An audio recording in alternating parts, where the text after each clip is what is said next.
저희가 이러한 예배를 드리면서 저에게 여러 곳에서 영상으로 예배를 함께 하시는 분들이 이렇게 소식을 전해옵니다. 정말 감사드리는 것은 국내에 계신 분들은 물론이지만은 시차가 전혀 다른 미국의 조지아주나 오클라호마나 하와이나 심지어 유럽에 있는 어떤 분들까지도 동일한 이 시간에 함께 예배하고 있다는 사실을 여러분 기억해 주시기를 간절히 바랍니다.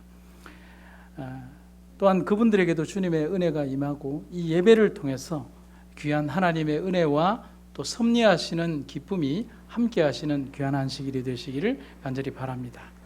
그리고 또한 우리 교우님들에게 부탁을 드리고 싶은 것은 이제는 예배당을 지켜야 할 시기가 왔습니다.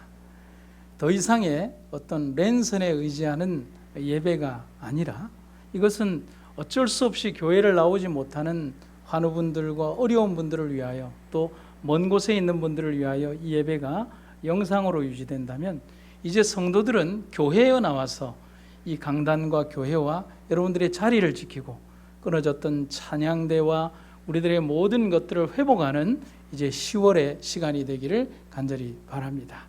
사단은 어쩌면 앞으로 더 많은 공격을 주리라고 생각을 합니다. 그래서 지난주에 제가 우리 목회부에 그런 얘기를 했습니다. 여러분, 목회부라고 하면 우리 4명 말하죠. 그 목회부에게 이 상황이 끝날 것 같습니까? 아니죠. 사단은 승기를 잡았다고 생각을 하겠죠. 내가 만약에 사단이라면 이 정보가 나가면 안 되는데 내가 만약 사단이라고 한다면 여기에 바이러스 하나를 더 터뜨린다면 어떻게 될 것인가? 우리는 그냥 방에 앉아서 우리의 신앙을 숨죽인 듯이 살아가야 할까? 그래도 우리는 밥 먹고 시장 가고 장 보고 그리고 세상의 모든 것들을 다 하는데 예배당만 더러운 곳이라고 치부하는 이 세상에 어처구니 없는 상황과 판단 속에서 우리 성도들은 올바른 결심과 결정을 가지고 이 교회를 지켜나가야 하겠습니다. 하나님의 크고 아름다운 은혜가 임하기를 간절히 바라고 어쩌면 더 엄격한 세상의 행정적 법들이 우리를 강제적으로 예배하지 못하게 할 수도 있습니다. 그럴 때 우리가 더욱더 많이 기도하고 이 하나님의 성전이 지켜지기를 간절히 바라는 마음으로 우리가 함께 예배해 주시기를 간절히 바랍니다. 오늘 저는 디모데서에 있는 말씀을 가지고 너는 말씀을 전파하라는 제목을 가지고 함께 은혜를 나누겠습니다.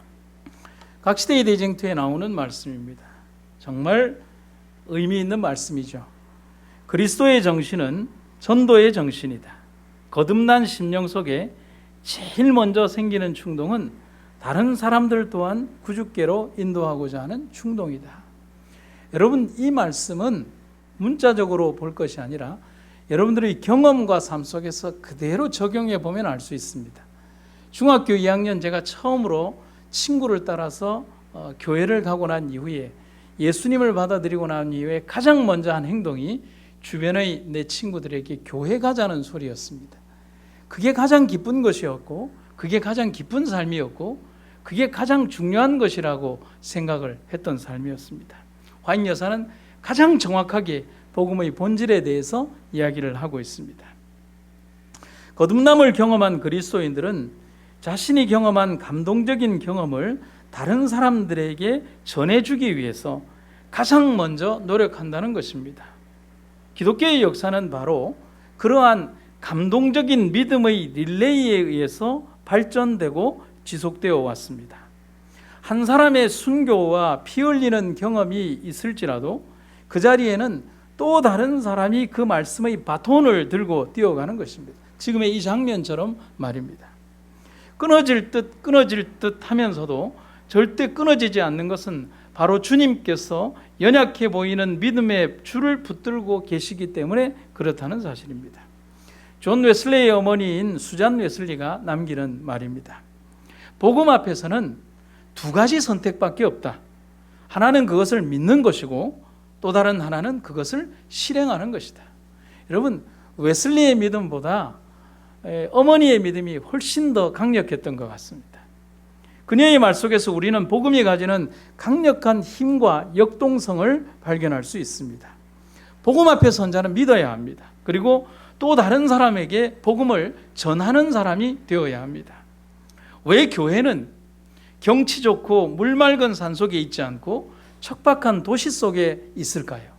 지금은 전원교회라고 있지만 교회의 어떤 모습들을 보면 대부분 척박한 도시 속에 있습니다.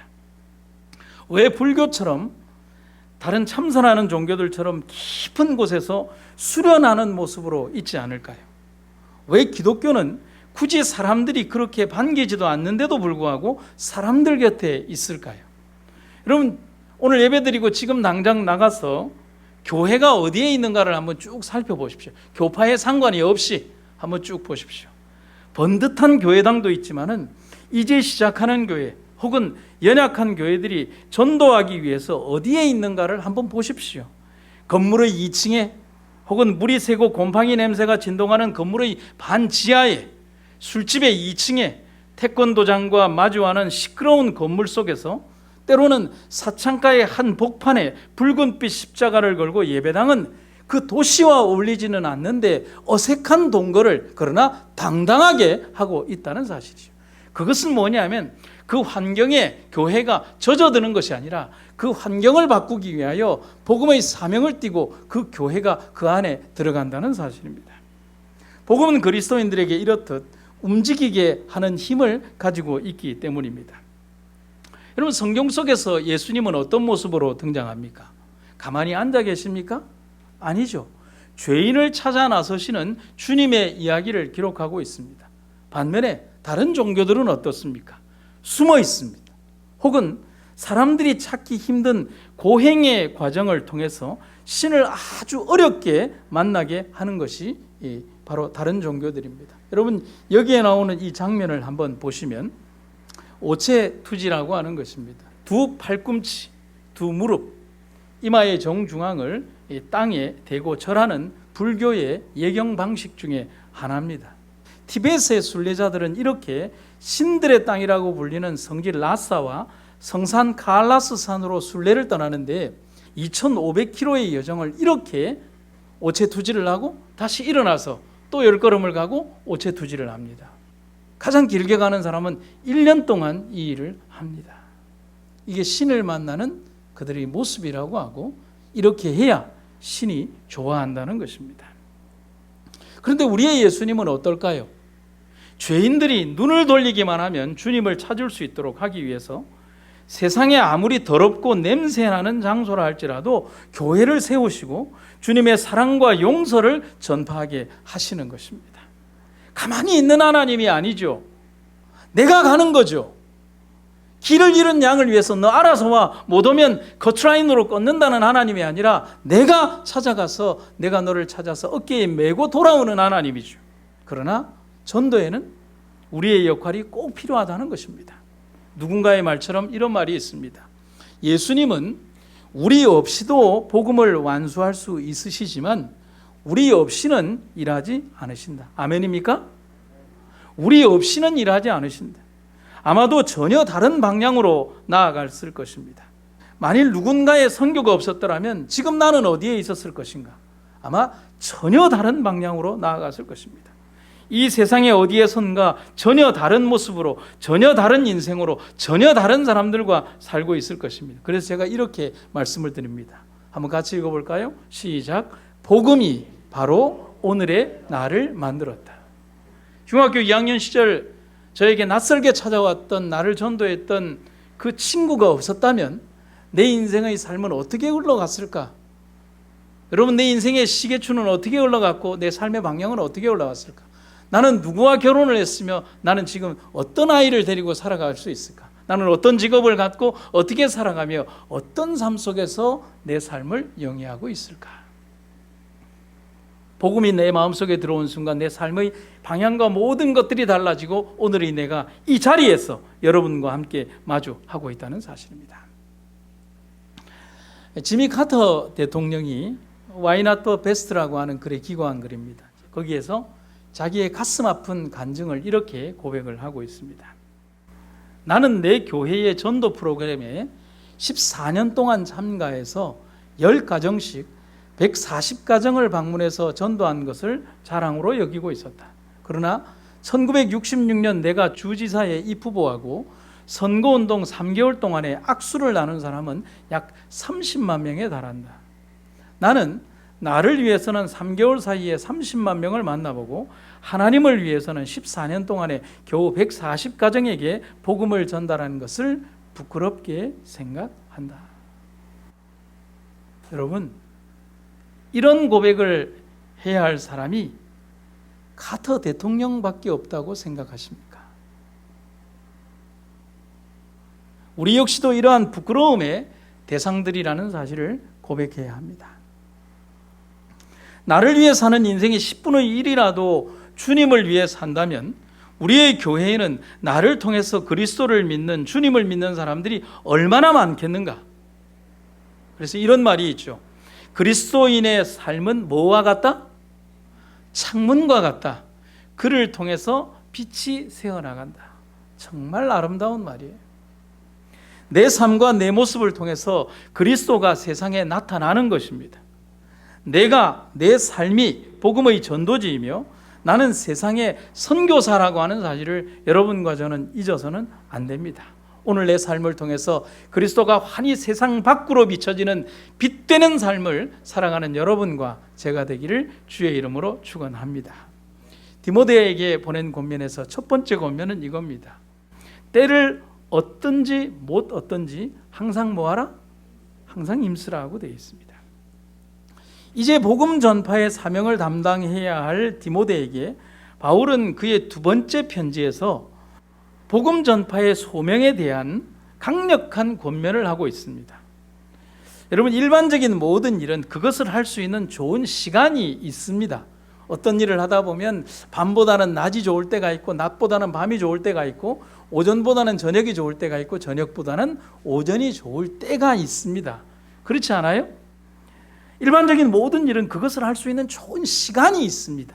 그런데 바울은 복음 전파라는 이 소명 앞에서는 시간적인 기다림이나 좋은 조건을 기다리지 말라고 말하고 있습니다. 여러분, 여기에 보면 체인지와 찬스의 차이는 글자 하나, 어떤 변화와 환경이 체인지 될 때 그것을 두려움으로 생각하지 말고 찬스, 기회로 보라는 것입니다. 이게 본문에 보면 때를 얻든지라고 해서 말하는 이 때에 대한 헬라어의 의미는 좋은 때를 말합니다. 그러면 본문에서의 좋은 때는 시간뿐만이 아니라 복음을 전파하기 쉬운 상황을 말합니다. 단순히 시간적 의미만을 얘기하는 것이 아니라 상황적인 장소에 대한 의미도 포함하고 있다고 할 수가 있겠습니다. 그런데 한번 생각해 봅시다. 기독교 복음 전파의 2000년 역사 속에서 복음을 전하기 쉬웠던 그런 열린 시간들이 과연 얼마나 있었습니까? 여러분, 지금 우리들이 살고 있는 이 시대와 근대의 몇십 년밖에 없습니다. 그런 시간과 여건만을 기다려야 한다면 정말 일할 수 있는 시간은 없다고 봐야 합니다. 그래서 바울이 그 뒤에 뭐라고 얘기를 했냐면 얻든지 못 얻든지라고 되어 있습니다. 이 말은 뭐죠? 꼭 그 시간에 일하는 것이 아니라 그런 좋은 때를 얻든지 아니면 그런 시간과 장소가 없다 할지라도 라는 말인 것입니다. 우리는 여기에서 바울의 시각과 우리가 실제로 하는 우리 삶의 진짜 삶의 차이점을 볼 수가 있습니다. 얻다와 못 얻다는 좋은 상황과 시간 혹은 그 반대를 말합니다. 바울은 이것이 아무런 의미가 없다고 말하고 우리는 이 상황이 전부 다 준비되어야 된다라고 말합니다. 여러분, 그렇지 않나요? 뭘 하려고 하면 이래서 안 되고 뭘 하려고 하면 저래서 안 되고 이게 우리의 생각과 바탕이죠. 바울이 살았던 당시의 기독교의 상황은 당연히 복음을 전파하기 아주 어려운 상황이었습니다. 바울 역시도 복음을 전파한다는 이유로 결국은 로마에까지 가서 순교를 당했습니다. 결국 바울은 우리에게 복음 전파는 상황과 여건, 조건 속에서 결코 우리에게 유리한 조건을 주지 않음을 말하고 있습니다.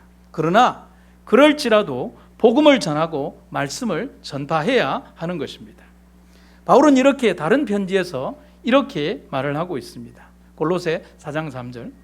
또한 우리를 위하여 기도하되 하나님이 전도할 문을 우리에게 열어주사 그리스도의 비밀을 말하게 하시기를 구하라. 내가 이것을 인하여 매임을 당하였노라. 고린도후서 2장 12절, 내가 그리스도의 복음을 위하여 드로아의 이름에 주 안에서 문이 내게 열렸으되. 이렇듯 바울은 복음 전파에 있어서 항상 하나님이 우리에게 문과 길을 열어주신다라고 말씀합니다. 여러분, 그 상황과 여건들을 전부 다 내가 만드는 게 아니죠. 하나님께서 우리들에게 적절한 시간과 적절한 방법과 하나님의 능력과 그 하나님의 고귀한 어떤 은혜를 통하여 이 일들을 이루게 하신다는 사실입니다. 그리고 디모데후서 4장 3절에서 바울은 때가 이르리니라는 말을 기록을 하고 있습니다. 여러분, 여기에서 이른다라고 할 때는 복음 전파에 어려움을 주는 시간, 그리고 말세에 고통하는 때임을 우리가 유추해 볼 수가 있습니다. 바울은 디모데와 우리들에게 전도의 최적의 조건은 기다리지 말라고 말하고 있습니다. 그런 시간은 없습니다. 사단은 절대 우리에게 그렇게 일할 시간을 절대로 주지 않습니다. 그렇다면 어떻게 해야 할까요? 우리는 때를 얻든지 못 얻든지, 밤이든지 낮이든지, 혹은 우리에게 영혼이 주어졌다면, 혹은 영혼을 찾기 위하여 우리의 모든 기도의 목록 속에서 어떤 영혼을 위하여 기도하고 그 사람이 하나님의 능력 안으로 들어오게 하기 위하여 우리는 복음을 전해야 한다는 사실입니다. 한 2주 전 제 매형이 췌장암으로 돌아가시게 되고 장례를 치르게 되었습니다. 한 2달 동안의 짧은 투병을 하는 그 기간 동안에 저희 매형이 살아왔던 삶을 생각을 해보면 제 생각과 판단 속에서는 하나님을 절대 믿을 수 없는 사람 베스트 5에 들어가는 사람입니다. 상주에 아주 뿌리 깊은 유교 집안에서 성장을 하고, 그리고 삶 자체 속에서 우리 누님을 포함하여 누구도 예수의 필요를 느끼지 않는 분들이었죠. 그렇게 67년을 살아왔습니다. 그런데 저희 병원에 와서 이제 제가 여기에 있으니까 이제 여기에 와서 이제 MRI와 이런 걸 찍고 난 다음에 판독을 받아보니 췌장암 진단을 받고 난 이후부터 삶을 정리해 나가기 시작하는데, 제가 할 수 있는 일이 없잖아요. 제가 할 수 있는 일은 그런데 있었어요. 예수를 전하는 것이었어요. 그런데 과연 예수를 믿을까라고 생각을 해봤어요. 여러분, 이제 죽음을 앞둔 그분에게 가장 어떻게 보면 그 인생에 가장 나쁘고 안 좋은 시간, 정말 어렵고 힘든 시간, 어쩌면 삶을 저주하고 사랑할 수밖에 없는 그런 시간에 제가 우리 매형에게 할 수 있었던 말은 하나님을 받아들이고 영원한 나라에 대한 소망을 가지고 준비하세요라고 하는 말이었어요. 그런데 그때 저희 매형이 했던 말은 뭐냐면 고쳐라, 기도하자 하는 것이었습니다. 함께 기도하고 눈물 흘리고 하늘을 준비하는 것입니다. 마지막 이 부산대학병원 호스피스 병동에서 제가 매형을 위한 마지막 임종기도를 드릴 때 그렇게 기도했습니다. 아들이여, 이제 자라. 주께서 너의 70년 인생에 너를 돌봐주셨고 이제 너를 거두기를 원하신다. 하나님께서 너를 부르실 때까지 편히 쉬고 하나님의 품 안에서 쉴지어다. 주께서 너의 이름을 부르실 것이다. 이렇게 오목실에 도움을 받아서 장례를 치르고 난 다음에 제가 돌아오면서 그런 생각을 했어요. 하나님, 이때를 위하여 67년을 기다리셨습니까? 여러분, 하나님께서는 우리의 삶에 포기하시는 하나님도 아니고 인간이 판단할 때 가장 좋은 어떤 생각이 아니라 하나님께서 우리를 위하여 판단하시는 그 시간을 끊임없이 기다리는 여러분과 제가 되기를 간절히 바랍니다. 여러분, 한국 초기 기독교 역사에 등장하는 목사님 가운데 최권능 목사님이라고 있습니다. 정말 이 전도를 열심히 하셨던 분입니다. 이분이 이제 목사가 되고 난 이후에 안 다니는 곳이 없었어요. 막 이래 다니는데 어디까지 다니냐면 황해도 곡산군의 어떤 그 깊은 산에 화전민들에게 전도를 하러 갔습니다. 글도 몰라요. 예배당은 본 적도 없어요. 그리고 사는 건 짐승처럼 사는 사람들입니다. 예수 얘기하면 받아들일까요? 근데 이 목사님이 아무리 얘기를 해도 그 사람들은 알 수가 없어요. 그냥 말 그대로 야만인처럼 사는 사람들입니다. 어느 날 목사님이 도저히 안 되겠다 싶어서 화전민들이 또 이렇게 밭을 일구러 가는 그 모습을 보면서 그 앞에서 배를 잡고서 갑자기 뭐라 하냐면 아이고 배야 아이고 배야 하면서 떼굴떼굴 구르기 시작합니다. 그래도 사람들이 착하기 때문에 이 목사님 옆에 와서 왜 배가 왜 아프냐라고 얘기를 하니까 이분들이 다 사람들이 자기 옆에 처음으로 모여주니까 최건능 목사님이 이런 얘기를 합니다. 여러분을 놀라게 해서 미안합니다. 사실은 배가 아픈 게 아니라 당신들이 앞으로 구원 못 받을 생각을 하니 하도 마음이 아파서 내가 해본 소리입니다 라고 했습니다. 여러분 제발 예수 믿고 천국 같이 갑시다 라고 했습니다. 여러분 화가 날까요 안 날까요? 화가 정말 많이 났죠. 그래서 이 거친 화재민들이 막 욕을 하고 그러면서 한 사람이 이런 얘기를 하더랍니다. 아니 뭐 예수 믿으라고? 예수가 누군데? 뭐 말도 안 되는 얘기를 하고 우리가 바쁜데 말이야. 그러면서 이렇게 얘기했다고 합니다. 여러분 오해는 하지 마십시오. 별 떡대가리 같은 소리를 하고 앉아있네. 근데 이 말을 듣고 최건능 목사님이 이렇게 얘기를 했습니다. 옳으신 말씀입니다. 내가 여러분에게 믿으라고 하는 예수가 바로 떡대가리입니다. 예수님은 하늘에서 내려오신 생명의 떡입니다. 떡 중에 떡이요, 떡 중에 제일 머리가 되는 떡 대가리가 되는 분입니다. 그러므로 예수를 믿으면 죽어도 죽지 않는 천국에 갈 수 있습니다. 여러분 지금 생각하면 이 대화가 참 어떻게 그렇게 볼 수 있겠지만 이렇게 한 말인데 복음에 사로잡힌 사람에게 성령이 임하면 인간적 표현과는 달라요. 결과는 다르다는 것입니다. 이 사람들은 어느새 이 목사님의 말에 귀를 기울이면서 고개를 끄덕이기 시작하는 것입니다. 이렇게 해서 그 깊은 산골짜기에도 주님의 복음이 들어가게 되었습니다. 여러분 바로 복음은 떡집에 오셨던 그분, 생명에 오셨던 그분을 전파하는 것입니다. 베들레헴 떡집, 세상에 최고 아름답고 능력이 있는 생명의 떡집 베들레헴에서 생명의 떡이신 그분이 나셨고 우리는 그 생명의 떡을 사람들에게 나누어 주는 것입니다. 이 목사님의 경험처럼 결코 할 수 없을 것 같은 바로 그 자리이지만 주님이 함께 하시면 하나님께서 이끌어 주실 것입니다. 여러분 아멘입니까? 그래서 여러분 한번 따라해 보시죠. 말씀을 전파하는 것은 사람의 책임이고 결실을 이루는 것은 하나님 책임이다. 제가 하나님께 떠미는 것이 아니라 하나님의 능력이 그렇게 하신다는 사실입니다. 아멘으로 함께 하시기 바랍니다. 두 번째는 바울의 권면에 6가지 권면이 있습니다. 힘쓰며 참으며 가르치며 경책하며 경계하며 권하라. 그런데 여러분 바울은 복음을 전파하는 사람들에게 이런 마음가짐이 있어야 한다라고 기록을 합니다. 6단계로 표현된 복음의 열정과 노력이 결국은 7번째 결실인 열매를 거두게 된다는 것입니다. 이 6가지를 아주 짧게 여러분들에게 설명을 좀 드리겠습니다. 첫 번째, 항상 힘쓰라고 되어 있습니다. 그런데 힘쓰다에 해당하는 원어적인 의미는 가까이에 있다, 대기하다라는 말의 의미를 가지고 있습니다. 복음을 전하고자 하는 사람은 항상 준비하고 있어야 합니다. 그리고 사람들 가까이에서 있어야 합니다. 그래야만 그를 도울 수 있는 시간이 주어졌을 때 즉시 그를 위해 일할 수 있습니다.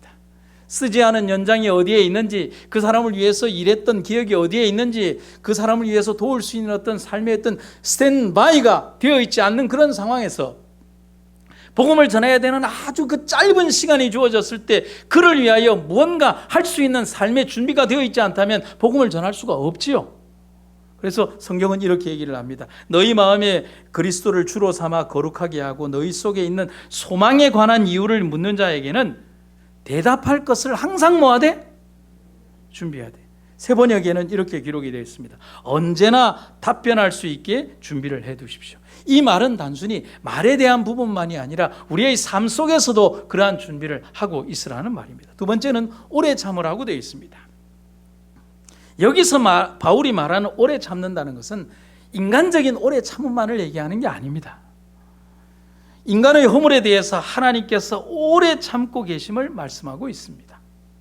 하나님은 인간의 죄악과 회개하지 않는 삶에 대하여 오래 참으신다고 말씀하십니다. 그처럼 복음을 전해야 하는 우리들 역시도 그들이 복음을 받아들이지 않는다고 할지라도 오래 인내하며 계속해서 복음을 전파하고 증거해야 하는 것을 말하는 것입니다. 여러분 그렇습니까? 그렇죠. 여러분 세일즈맨의 방문을 달가워할 사람은 별로 없습니다. 여러분 무언가 물건을 발라오면 아이고 어서 오십시오 당신 기다렸습니다라고 문 열어주는 세상이 아니잖아요. 여러분 제가 어떤 이야기를 좀 들려드리죠. 일본 보험회사의 톱 세일즈맨은 보험이 필요 없다는 고객을 무려 254번을 찾아갔다고 합니다. 결국은 보험을 가입을 시킵니다. 미국의 톱 세일즈맨인 짐 브라더스라는 사람은 318번을 찾아가서 그 고객을 감동시켰다고 합니다. 그런데 더한 사람이 있어요. 미국의 한 세일즈맨은 고객을 설득시키기 위해서 무려 19년을 찾아갔다고 합니다. 이러한 세일즈맨의 세일즈 철학은 한 번 팔겠다고 마음을 정하면 상대가 죽든지 누가 죽든지 내가 죽든지 어느 한쪽이 죽어야 포기하는 것이지 둘 다 살아있는 경우에는 시간이 얼마가 걸리든 기회가 있다고 생각하는 것입니다. 이게 중요한 거예요. 네가 살아있고 내가 살아있으면 뭐가 있다는 겁니까? 기회가 있다는 것입니다. 이게 복음을 전하는 자의 기본적인 섭리가 되어야 합니다. 원칙이 되어야 합니다. 전도도 마찬가지입니다. 믿으려면 믿고 말려면 마시오. 그렇게 하는 식의 전도는 누구도 변화시키지 못합니다. 어떤 영혼을 위하여 인도하고 싶다면 먼저 주님께 기도하십시오. 그게 1개월이든 1년이든 10년이든 20년이든 그 영혼을 위하여 기도하십시오. 조지 뮬러의 기도처럼 사랑하는 자녀를 위하여, 사랑하는 친구를 위하여 53년을 기도하고 그의 생애에 응답 못 받았다 할지라도 그가 죽은 이후에라도 그의 기도가 응답을 받았던 조지 뮬러의 기도는 우리에게 의미하는 바가 크다는 사실입니다. 여러분, 이러한 신념과 오래 참음 속에서 하나님의 복음을 전하는 믿음의 전사로 이 땅 아래 잠들 때까지 이 충성의 의미를 잊지 마시기를 간절히 바랍니다. 세 번째는요, 가르침입니다. 복음 전파의 중요한 역할에는 바른 가르침을 전하는 것과 오류를 잡아주는 것이 있습니다. 굉장히 중요한 거예요. 다시 한번 읽어드릴까요? 복음 전파의 정말 중요한 역할에는 바른 가르침을 전하는 것과 오류를 잡아주는 것이 있습니다. 세상에 얼마나 많은 사람들이 올바른 진리를 알지 못하고 잘못된 가르침과 진리가 아닌 길로 가는지 모릅니다. 그래서 예수님은 제자들에게 복음을 전하러 보내시면서 이렇게 말씀을 하십니다. 내가 너희에게 분부한 모든 것을 뭐하여? 가르쳐 지키게 하라는 것입니다. 그들은 모릅니다. 복음에 대하여 모르고 예수에 대하여 모르고 영생에 대하여 모르며 천국 가는 길을 모릅니다. 그들에게 대하여 알아서 가라고 할 수는 없는 거예요. 내가 누군가에게 가르침을 받고 이만큼 성장했듯이 이 복음의 토대 위에서 가르침 받은 내가 또 다른 교사가 되어 다른 사람들을 가르쳐 그들을 천국으로 이끄는 것이 우리들의 역할이라고 하는 사실입니다. 그 다음은 경책하라고 되어 있습니다. 이 말은 허물을 분명히 알게 하고 그것을 바로 잡아주는 것을 의미합니다. 곧 그가 죄인이고 그를 용서해 주실 구원자가 필요하다는 사실을 가르쳐 주어야 하는 것입니다. 여러분, 자신이 병자임을 아는 자만이 의원을 찾습니다. 건강하다고 하는 사람은 절대로 병원에 가지 않습니다. 의사를 찾지 않죠. 마찬가지로 자신이 죄인임을 아는 자만이 예수를 찾습니다. 평생 나는 의롭게 법 없이도 살고 그리고 어떤 누구에게도 해를 끼치지 않은 나는 의로운 사람이라고 생각하는 사람이 뭐가 답답해서 예수님을 찾겠습니까? 그에게 너 역시 죽을 수밖에 없는 죄인임을 가르치는 것이 우리의 역할인 것입니다. 각 사람은 자신의 죄에 대하여 경고를 받아야 하지만 그 경고는 하나님의 말씀에서 비롯된 결코 반박할 수 없는 증거에 기초한 것이어야 하는 것입니다. 그러기 위해서는 어떻게 해야 합니까? 여러분과 제가 말씀의 원칙 위에 올바르게 서 있고 그 말씀을 읽으며 하나님의 말씀이 우리의 머릿속에 각인되어 있어야 하는 것입니다. 그 다음에 경계하라고 되어 있습니다. 이 말은 책망이나 징벌을 말합니다. 극악한 죄에 대해서는 책망을 들어야 합니다. 교회의 중요한 임무는 죄에 대한 하나님의 입장을 분명히 드러내는 것이어야 합니다. 죄에 대하여 침묵하고 그 모든 악에 대하여 침묵하는 것이 하나님의 뜻이 아님을 알 필요가 있습니다. 보면 이런 말씀이 있습니다. 하나님은 모든 죄를 미워하신다. 그러나 여기에서 끝나면 안 되죠. 죄는 견책해야 하지만 죄인은 사랑해야 합니다. 이것이 하나님의 뜻입니다. 하나님은 죄를 미워하시지만 죄인은 사랑하십니다. 아멘입니까? 이게 복음이잖아요. 죄에 대한 분명한 선언과 회개하는 죄인에 대한 무한한 사랑을 전하는 것이 복음이라는 사실입니다. 그리고 마지막 권하라고 되어 있습니다. 이 권하라는 헬라어의 파라칼레손이라고 하는데 의미가 뭐냐면 위로하다라는 뜻입니다. 죄인을 책망하시되 당신은 분명히 그 죄인을 끌어안으시는 어머니와 같은 사랑이 있는 것이 바로 파라칼레손, 권하다, 그리고 위로하는 것입니다.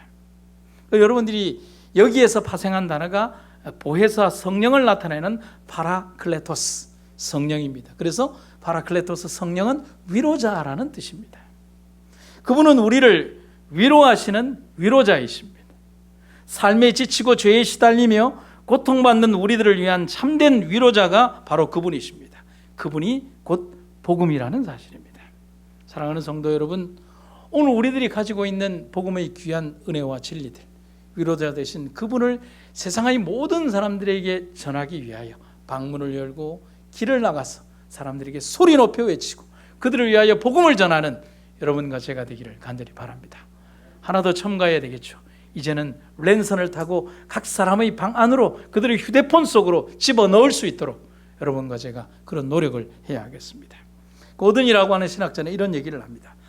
모든 세상 사람들을 그리스도께 데리고 나올 수 없다면 세상 사람들에게 찾아가서 그리스도를 전하자.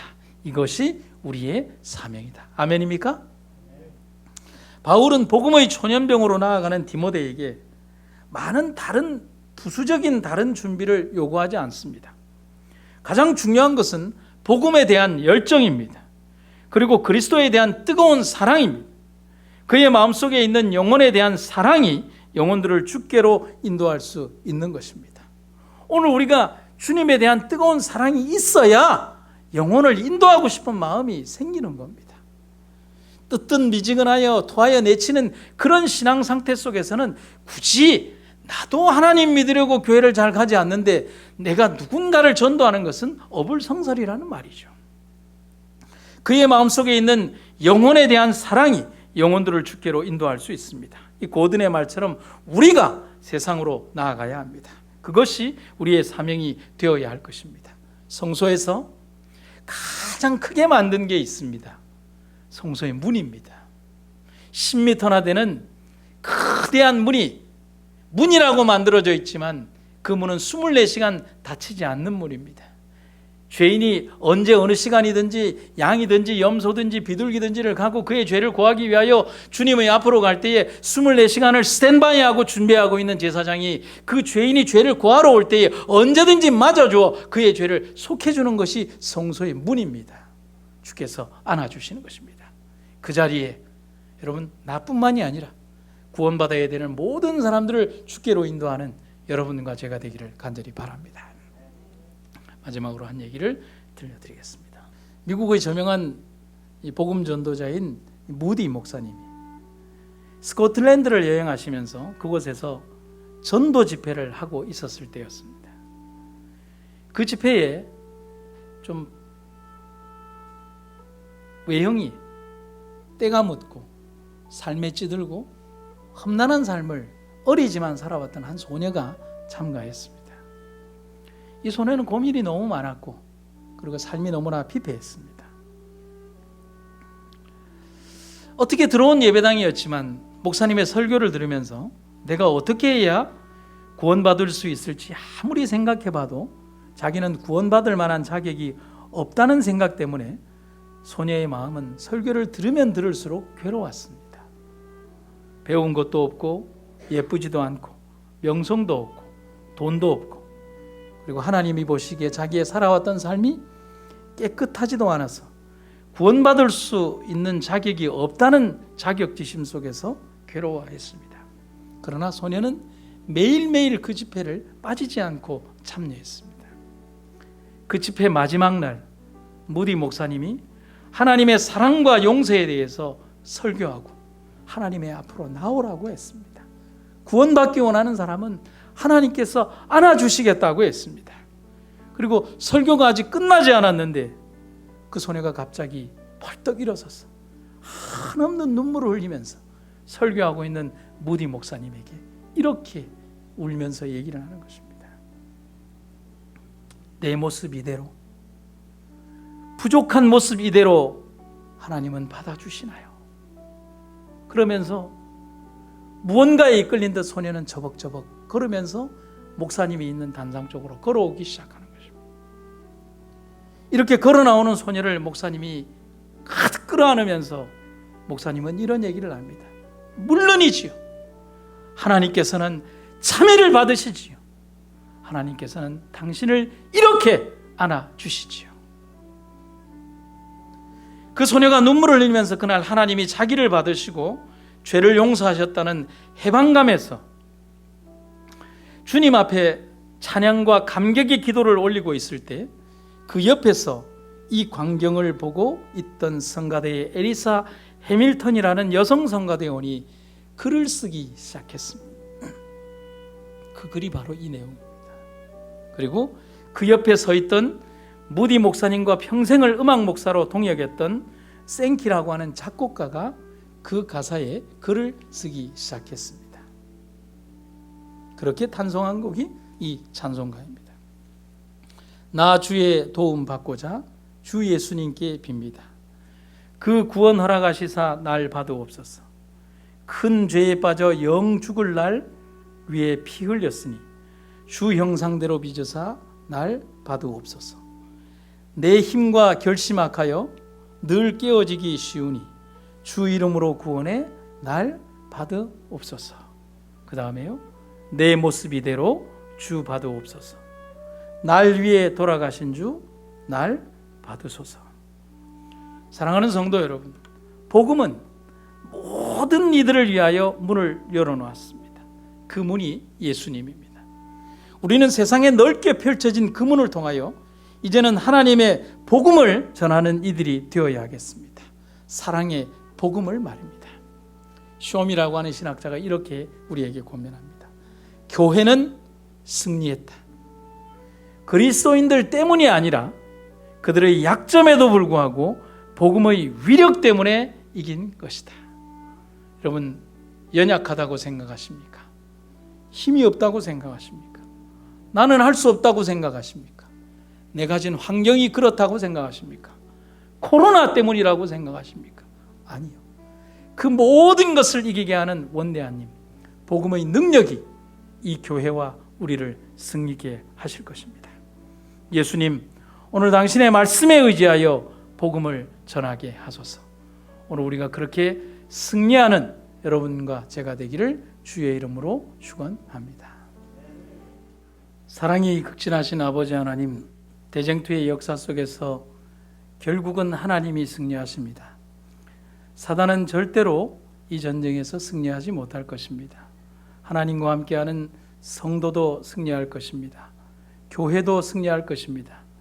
이 어렵고 힘든 과정을 지나가는 삶 속에서 성도들이 낙심하지 않도록 인도하여 주시며 하나님의 거룩한 예배 속에서 하나님과 함께 생애하는 귀한 은혜를 허락하여 주시옵소서. 오늘도 이 교회가 주의 반석 위에 서 있음을 인하여 감사드리며 우리가 복음 전파의 사명을 잊지 않는 주의 백성들이 되게 하여 주시옵소서. 오늘도 각 곳 각처에서 예배하는 주의 백성들과 또 하나님의 백성들의 모든 삶을 인도하시고 이끌어 주시기를 간절히 구하며 이 성전과 이 자리에서 주님을 찬양하는 귀한 시간을 주신 것을 주께 감사드리며 예수님 이름으로 기도드립니다.